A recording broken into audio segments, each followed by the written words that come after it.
Hey guys, let's plan our Dina Wakley Media Journal today, and we're going to use some of those pores, or a pore, from that pouring session as our focal point. Hi, I'm Jessica Sanders. Welcome to my channel.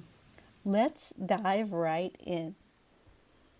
Now, if you've seen my pouring video, you know the colors for this page are inspired by our mixed media moods with DeeDee Catron and MixedMedia Jenn of YouTube fame.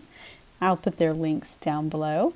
And so I'm just chose these Dina Wakley colors, and I'm going to lay the paint on the page in sort of patches.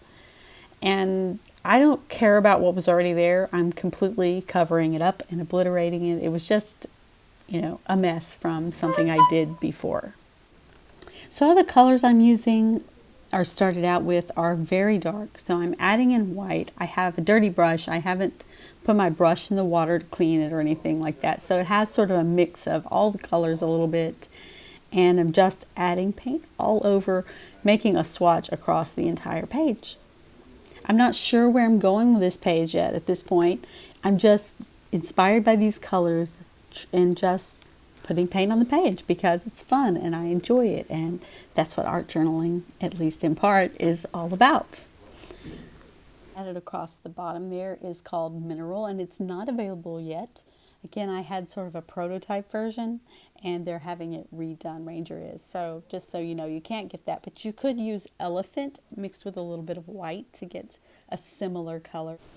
Now I decided my little patches of color were too discreet and separate, and so I wanted to sort of blend them all together, and what better way to do that than to spritz it with water.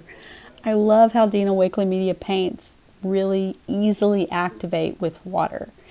So I had some nice drips and runs in both directions, and then I wanted to just remove some of the paint and add some visual texture. So I'm just using a paper towel and I'm dabbing it on in the areas where it's wet and where it's not. And you can see I'm drying and dabbing all at the same time. I don't know, it's just what I was doing.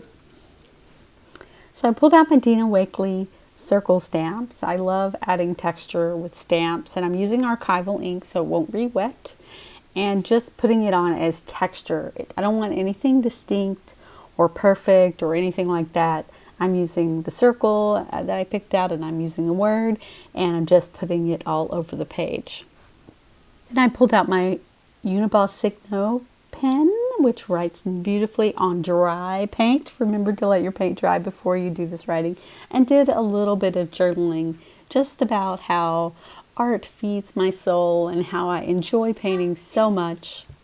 And now I'm using my white Posca pen to do the same thing. I'm just scribbling, sort of scribble journaling, actual words though, right over where I journaled before, along that border between the craft paper and the paint. And I think it's looking really nice. It's almost like an abstract, or it sort of is like an abstract landscape. And I decided it was like a sky. I wanted to make it more of like a galaxy, so I splattered in different ways. I used my fan brush.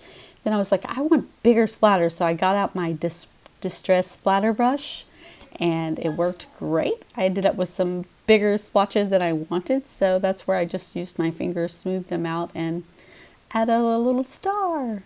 It made me very happy. And then I just continued splattering, and I splattered with black. And that was my last layer before deciding on a focal point. Now for the focal point, I want to use some of the pouring that we did in the last video, right?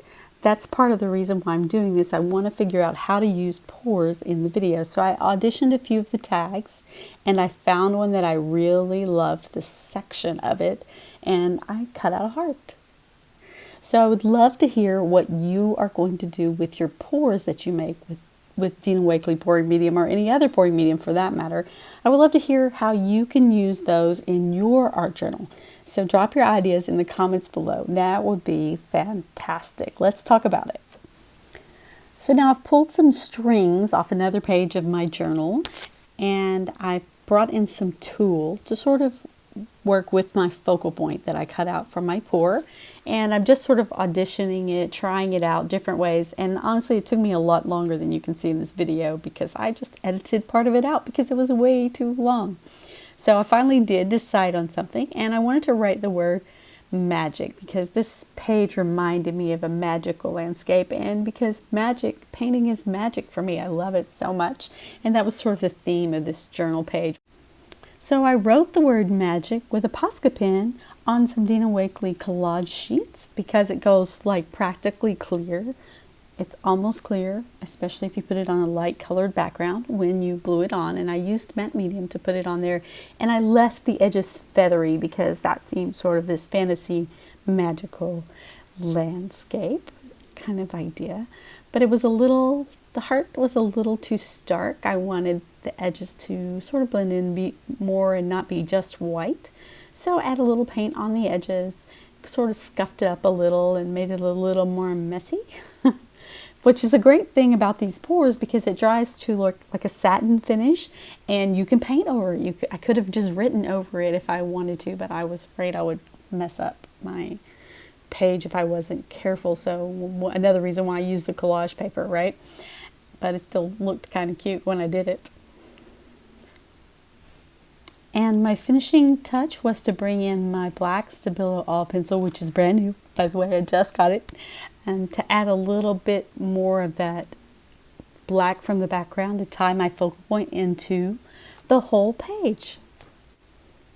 Thank you so much for joining me today. I hope you enjoyed this tutorial and learning one way that I use pours in my art journal. And don't forget to share with me below how you're using pours in your art journal. And if you haven't subscribed yet, be sure and do that and click that bell so you'll know when I post a new video. Okay, thank you so much. I'll see you very soon. Bye-bye.